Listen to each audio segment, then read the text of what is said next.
Vamos falar hoje sobre o livro de Miguel Reale, Lições Preliminares de Direito, em seu capítulo 18. Sujeito de direito e personalidade jurídica, personalidade e capacidade. Vamos começar falando sobre isso. O ordenamento jurídico destina-se a reger as relações sociais entre indivíduos e grupos. As pessoas às quais as regras jurídicas se desenvolvem chamam-se sujeito de direito, que pode ser tanto a pessoa natural, física, quanto a pessoa jurídica, que é entre um coletivo. Como funciona uma pessoa jurídica? Duas pessoas se unem para formar uma empresa, ou seja, uma sociedade. Criam uma personalidade jurídica própria, tornando-se uma pessoa jurídica, com patrimônio distinto entre os sócios, que é o mais interessante. Isso ocorre em decorrência do princípio da autonomia patrimonial. E quem é o titular? O titular é aquele quem tem o dever de exigir ou de cumprir algo, que também se denomina o sujeito de direito. E, segundo o nosso Código Civil de 2002, no artigo 1º, de forma nítida, ele diz que toda pessoa é capaz de ser um sujeito de direito. Não precisamos remeter aos povos primitivos, às sociedades ainda em formação, quando nem mesmo podiam vislumbrar a ideia de uma pessoa ou de uma personalidade. As sociedades ágrafas, por exemplo, onde eram baseados muitas vezes nos mitos. E o livro de Miguel, na sua página 167, trata que haviam escravos e homens livres, onde a ideia de liberdade civil, que nos parece tão natural ao homem, pelo simples fato de ser homem, tinha um valor secundário nas primeiras sociedades, por ser resultantes de uma situação política, eventualmente, que ali existia. O elemento fundamental que dava ao indivíduo sua qualidade de pessoa era o elemento político, com o qual eles tinham poderes, aqueles que tinham poderes de estar numa assembleia, que tinham poderes de votos, que falavam em nome da polis, por exemplo, os que tinham o direito de exercer os direitos na ordem privada. E as sociedades primitivas amorfas, ou seja, as que não tinham formas determinadas, no sentido de que apresentavam poucas diferenças internas, mas também tinham poucas divisões no que tange ao trabalho. E com o crescimento das civilizações, cada homem, cada pessoa passou a ter uma responsabilidade, a cumprir uma tarefa, a exercer essas responsabilidades conforme as situações ali exigidas. E nos tempos modernos nós temos esse exemplo, o exemplo de Henry Ford, onde o mesmo foi o primeiro a utilizar a ideia de que cada homem podia realizar um processo de fabricação. Assim ele economizava tempo, sua produção final era muito maior, visto que o trabalho em equipe acelerava muito o processo de fabricação. E se todos são iguais no que tange ao direito, na ordem civil, o mesmo não acontece no que tange à cidadania. A atual Constituição permite o exercício de certos cargos políticos, como, por exemplo, de presidente da República, somente a quem nasce no Brasil. E todo homem é capaz de exercer direito, mas para ser sujeito de direito, uma coisa não pode ser, um animal não pode ser. E é o que ocorreu nos anos 80, principalmente um exemplo daqueles que a gente diz que ganhou e não levou, né? Que foi o caso de um rinoceronte eleito em São Paulo nos anos 80. Então, esse rinoceronte de nome Cacareco teve quase 100 mil votos. Só que apesar dessa votação expressiva, que foi quase 10% dos votantes da época, o Tribunal Regional Eleitoral não divulgou oficialmente os números, pois tratam-se de votos nulos. Então, por quê? Porque o rinoceronte não é um sujeito de direito, por ser um animal. E atualmente, por ter uma votação tão expressiva, seu esqueleto está exposto no Museu de Anatomia da USP.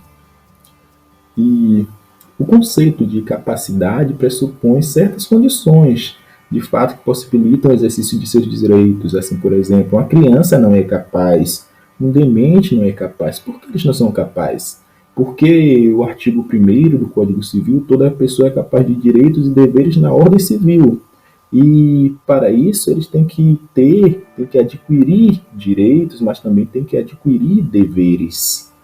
Então, uma criança não é capaz por esse sentido, porque eles não têm direitos e não têm deveres.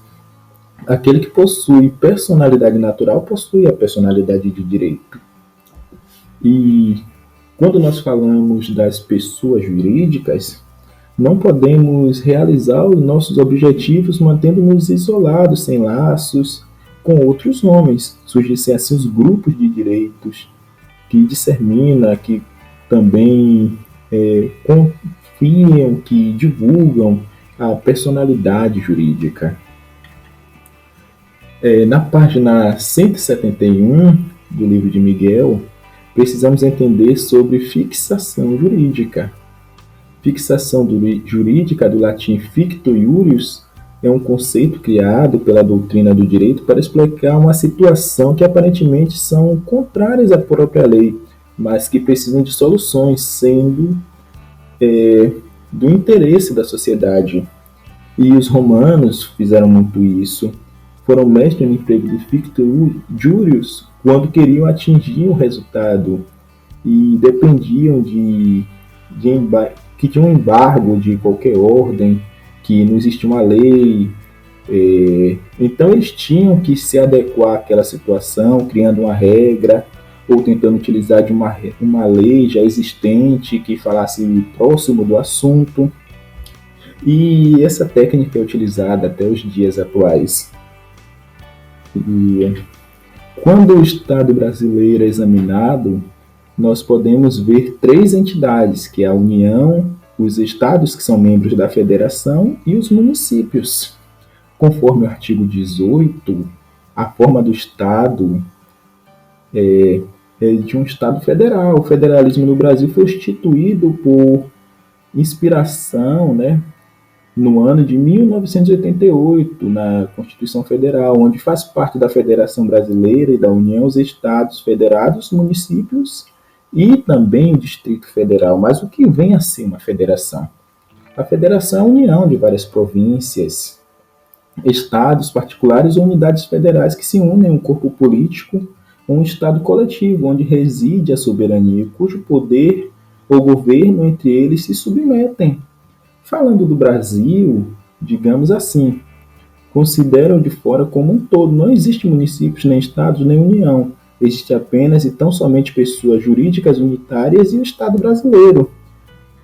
O problema da federação é a ordem interna, de estrutura interna, conforme a página 174 do livro em questão. As pessoas jurídicas podem ser, em primeiro lugar, de direito externo e de direito interno, e, em segundo lugar, soberana ou autônomas. Pessoa jurídica soberana é aquela que possui de maneira eminente e ordinária o poder de classificação ou de legitimação de direitos positivos. Outro aspecto muito interessante é que a faculdade de direito é uma função de direito público, constituída desde a época do Brasil Império, e a primeira dessa natureza apareceu no ordenamento brasileiro. Quando nós falamos de Brasil Império, foi um estado que existiu no século XIX, aproximadamente, no 1825, no território do Brasil, que hoje é entre Brasil, Uruguai e todos esses dois países. E seu governo era a monarquia hereditária, constituinte e representativa, adotada por decreto no ano de 1847, uma forma similar à parlamentar de governo. Na página 177 do livro de Miguel, nós falamos sobre o lato sensu. Lato sensu é uma expressão em latim que significa literalmente em sentido amplo. Se todas as associações e sociedades possuem de forma ampla, isto é, uma estrutura, ao mesmo tempo um conjunto de finalidades a serem atingidas, o que seria? O que decide os lotos amplos ou o sentido de uma pessoa jurídica? As associações caracterizam de modo geral pelo exercício de atividade de natureza cultural comum a todos os membros e de conveniência, ou de atividades que exigem qualificações específicas nos quais o elemento pessoal é determinante. A sociedade de responsabilidade limitada, como a palavra mesmo está dizendo, já assinala um grau a mais no processo. E o que vem a ser essa sociedade?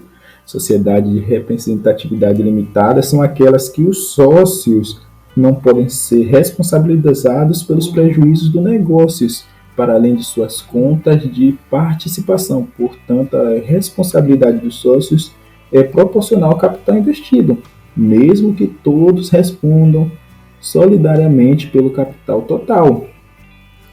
É evidente na página 177, pessoa jurídica de caráter pessoal, também chamada de corporação, são aquelas em que o elemento pessoal dos sócios é o que prevalece. Mas nós vamos falando também cada vez mais do entendimento de personalidade que confere à sociedade. Não pode ser convertida em cobertura para enriquecimento ilícito. E quando nós falamos de enriquecimento ilícito, o que vem a ser enriquecimento ilícito é um acréscimo ao patrimônio pessoal, no qual as pessoas não declaram os órgãos competentes e utilizam de outros métodos, como, por exemplo, o tráfico de influência para adquirir vantagens.